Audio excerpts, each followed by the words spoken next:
Il y a autant de théories que de projets, et il y a quand même de la littérature et des gens qui ont analysé.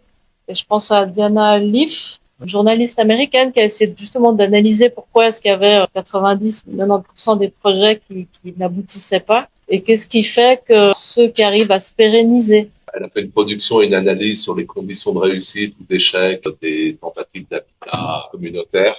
Ayant visité des dizaines et des dizaines d'écolieux sur plusieurs continents différents, elle s'est rendue compte que souvent, l'écolieu tenait par la présence d'une personne charismatique, et ça ne tenait pas, ça renvoyait des problèmes de gouvernance, et sur la durée, ça posait problème.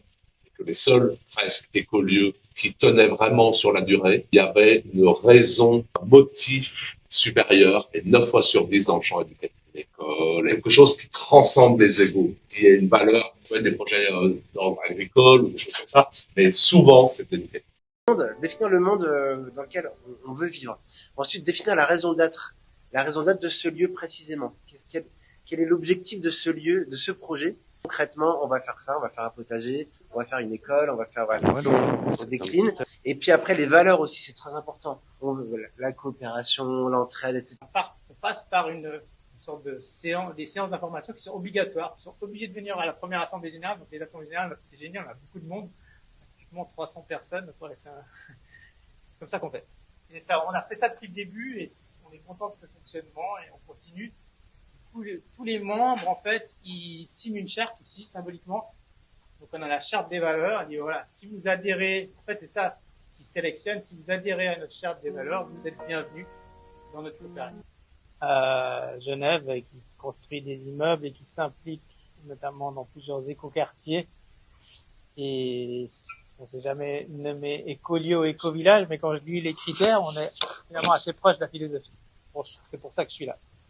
En fait, que des fois dans des grands groupes, il y a plus de dynamique aussi. Parce que je me rends compte que ce fonctionnement, quand même, il demande beaucoup d'énergie. C'est-à-dire je pensais, solliciter les gens pour les tâches, ça veut dire quand même répertorier des tâches, distribuer les tâches, vérifier, enfin, c'est vraiment un fonctionnement qui demande pas mal d'énergie, et il faut être prêt, et puis des fois, on n'a pas envie. Et ça, c'est vrai qu'on a tendance à le négliger au départ parce qu'on dit, oh, on va se mettre d'accord facilement, on va en réunion. En fait, on se rend compte que c'est pas si simple que ça, donc il y a tout un travail de co-construction. C'est vrai qu'il y a des modèles existants comme la sociocratie, holacratie et autres.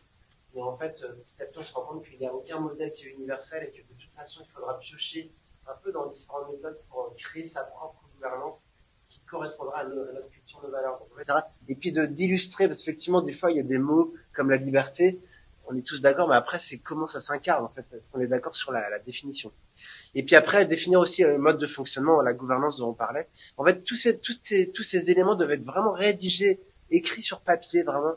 On avait vraiment fait une table pour 12 personnes. On n'avait pas du tout imaginé qu'il y aurait autant de gens sympas qui viendraient. Donc voilà, ça nous a fait faire de l'exercice parce qu'au moins 3 fois on s'est levé, on a bougé toutes ces tables. Et puis désolé pour les gens qui sont là derrière. On dit que, enfin moi j'ai la croyance qu'il y a 2 manières pour arriver à atteindre un objectif. Le premier, c'est de pas encore l'avoir voulu, puis le deuxième, c'est de plus le vouloir. En fait, moi j'en suis arrivé au stade où je voulais plus cette soirée, tellement je l'avais espéré que j'en avais marre de l'attendre.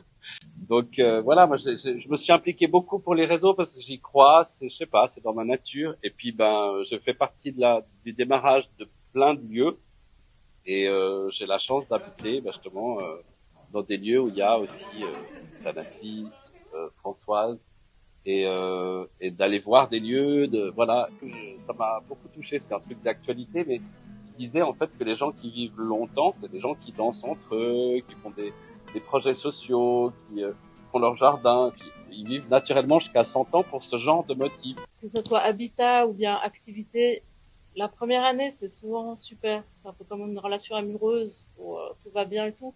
Puis tout d'un coup, il commence à y avoir des choses où on se ressent peut-être plus sur ses propres besoins, on est moins dans le collectif.